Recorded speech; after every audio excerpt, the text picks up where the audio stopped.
Oh man, what's up, everybody? I just have to prove to y'all that I do have more than one or two shirts, but just as a warning, I actually only have five shirts. So, what happens when you live in Florida? You don't need shirts when you live at the beach. So, I'm just trying to catch my breath because my anxiety level has gone through the roof.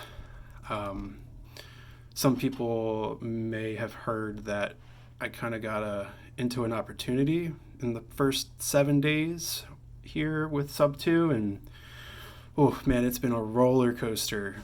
So, the property is in Lakeland, Florida. It's a two-bedroom, one bath, 816 square foot home built in 1950 or somewhere 60, something like that. It's on a really big property for the area. It's like a 10,000 square foot property. It's got two cool giant avocado trees on it. But the problem is the house in good times only ARVs for like 170, maybe 190. There's a few comps for both of them. And the house needs like $55,000 in work. So there's a lot of work in the house. The grandfather that owns the house, he owes $50,000 on it. And my point person that I've been chatting with for this property, I found them on a Facebook wholesaler group. Gotta move this desk up. There we go, moving. He's a new aspiring wholesaler, and he told me this morning that after a week, he was like, "Yeah, I want to make $25,000 off this property." And I was like, "All right, well, that's interesting." And going into today, I knew I had a phone call with him and his mother, who's the executor on the property.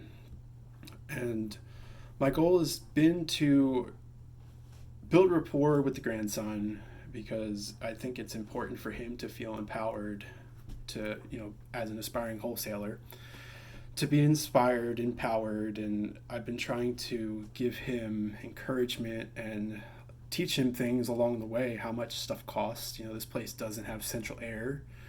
So I kind of ran through how much things cost with him this morning, and I feel like it brought him down to planet Earth a little bit. So I got on the phone with his mother. She's the executor, and the backstory behind this place is that the grandfather and the grandmother were living in it, and then COVID happened, and then grandmother went to move with her relatives or live with her relatives in Ohio. Grandpa now lives with his relatives in Tampa, so they're 90 years old and they're living in separate sides of this country, which is going to be horrible for them. That's going to suck. And so that's the pain point here, is getting them back together and getting them enough money so that they can do that. And I guess also get the grandson $20,000 in commission. I don't know. I don't think that's going to work, but that was kind of my goal today with the mother was, say, hey, listen, I talked with the grandson, your son, and he said the grandfather turned down 60,000, 70,000, and he even turned down $113,000 cash offer. And I was like, I get it. You guys want to get the most money, and Daniel's an aspiring wholesaler. That's the grandson's name, and he wants to make $25,000 on this deal. So between that and the mortgage, I have a cost of a property that's $75,000, and it's going to cost me $55,000 to fix it up, and it's only worth $170,000. And I kind of was like, oh well, what do you think about that? And she was kind of just listening, and that was cool. I guess what I was so nervous about was just having the sub 2 conversation, like, oh well, if you don't want to do this, what about this? Like, here's our options. And I don't know what I was worried about. She didn't ask me any questions. I just explained it, like what terms is, we take over the mortgage, and we'll pay you a little bit every month, and if you need more money up front, we'll give you a little bit more money up front. Like, the numbers aren't so important as to the concept of what it is that we're trying to do. And she said, okay. That sounds great. Let me take it to my sister and grandfather, and I'll get back to you. And I said, all right, awesome. Thank you. I appreciate talking with you today. My purpose of the phone call wasn't to get you to sell something on the phone today. It was to meet you, to tell you how great your son is, how awesome it's been communicating with him. And I just wanted to hear your side of the story, learn a little bit about what you're trying to do to help your father out. And ultimately, I'm just here to help bring them back together, the grandparents, and make it all work. And I told her, I was like, I want you to feel free to write down every little question you can and have your grandson send it to me, because that's what I'm here to do, is answer all your questions. There's no stupid questions. I just want to help you guys get to where you need to get. And in closing of the conversation, I just reiterated with her, I said, it seems like you guys want to sell this house pretty quickly. Does that sound right? And she said, yes.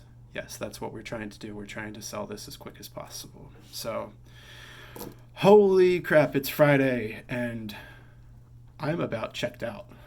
I actually have got to go to the Orlando airport to go pick up my girlfriend, who was on a work trip in Minnesota, somewhere cold. So I am not looking forward to driving to Orlando in rush hour traffic. But I think I have a phone call with someone on here. You guys are awesome. I really appreciate every single person that I've talked to on Facebook, on Zoom, on the phone calls. You guys really are keeping me motivated, keeping me moving forward, and you always lift me up when I'm feeling like a down person. I was talking with Kent this morning, and he was like, oh, what are you trying to do? What are your goals? I was like, man, I just want to make $2,600 a month right now, because that's what I want to do to pay back the course. And he said, that's too small. That's too small. So it's $10,000 a month now. We're going to go a little bigger, 3 times as big. Hope all is well, everybody. My calendar link is in the description. I want to talk with you. 60 people, 60 days. That's my challenge for me. I want to be your friend. I want to know about you. I want to call you when I am terrified or when I am having a problem. I want you to call me. I want to call you, more importantly, because I think you probably have the advice that I need. Talk to you soon. Peace.